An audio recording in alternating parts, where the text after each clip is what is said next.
how do I get myself to stick to the keto diet with all this stress and anxiety? You know, your world feels upended.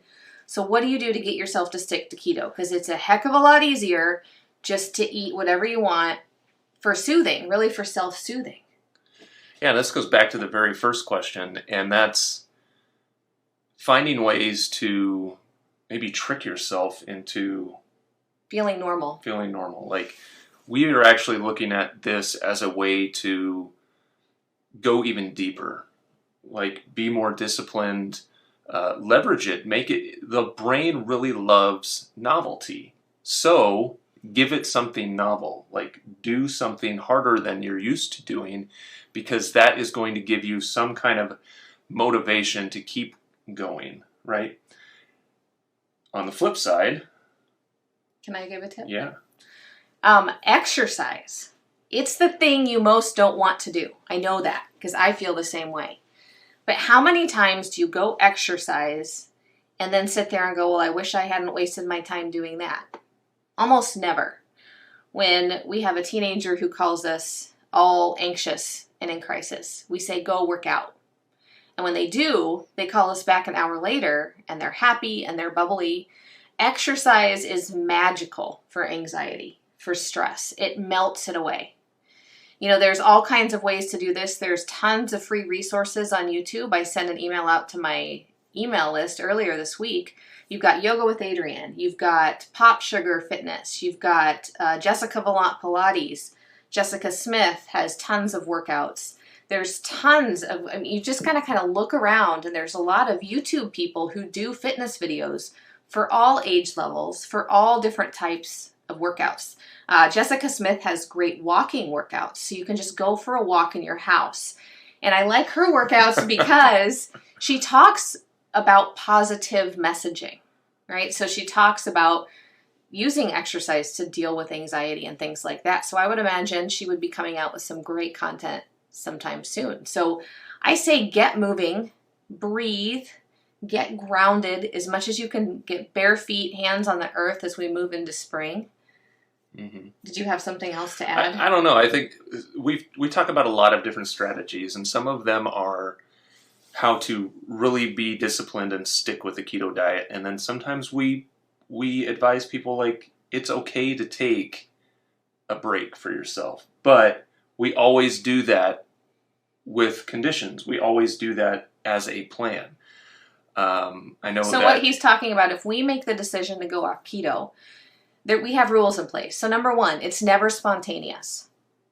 We don't make spontaneous decisions to go off keto. It has to be pre-planned. Now, it might be pre-planned 4 hours in advance. Right. But there is a plan that we've thought about.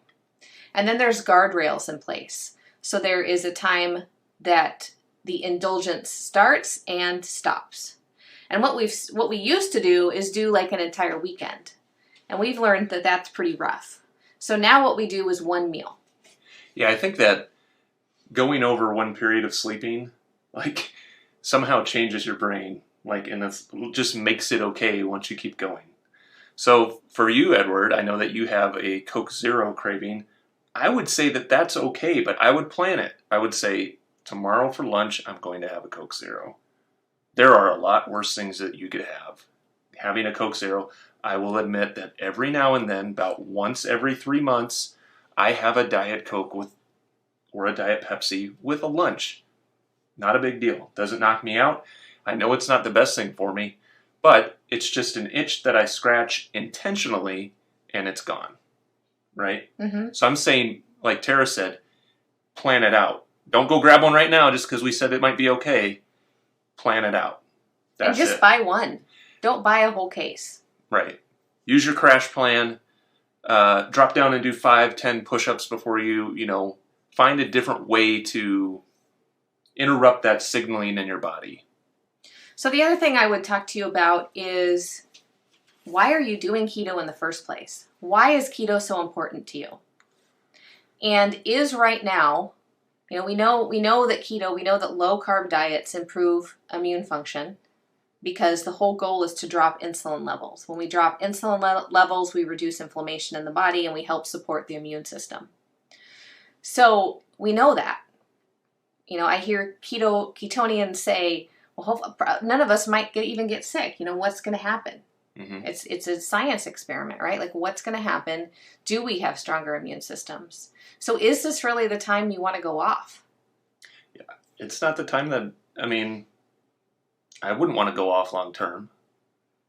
I wouldn't want to lose my ability to produce alternative fuel source, or to all of a sudden, if food becomes unavailable, to know that I can fast my way at least 2 weeks if I have to, right? Because keto is one of those diets that makes that possible and doesn't make it seem so unappealing. You can fast off any diet. It's easier on keto because your Right. body already knows. It knows all the enzymatic processes. It knows exactly how to grab fat from your stores and convert that into ketones. Whereas if someone starts fasting from a high carb diet, there's going to be some painful transitions. We go through the keto flu. They're going to have to go through that transition as their body learns.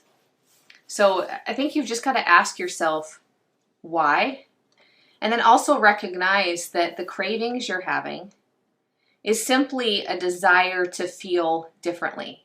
For most of us, it's a desire to rewind the clock back a few months and go back to what normal life was like. Yeah. We miss that. And there's nothing we can do to make that happen. So it's kind of letting go of the need to control the situation and change how we look at it. What good can come out of this situation? Can we deepen relationships with families? Can we reach out to family members? Can we do some good in our community by serving the elderly population or populations that are high risk for this disease? So there's a lot of things you can do to reduce anxiety by giving back and deepening relationships.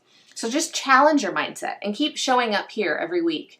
We're going live Tuesday nights and Tuesday nights at 6 p.m. Central, Sunday nights at 6 p.m. Central, and our Zoom call every Thursday night at 7 p.m. Central for our membership.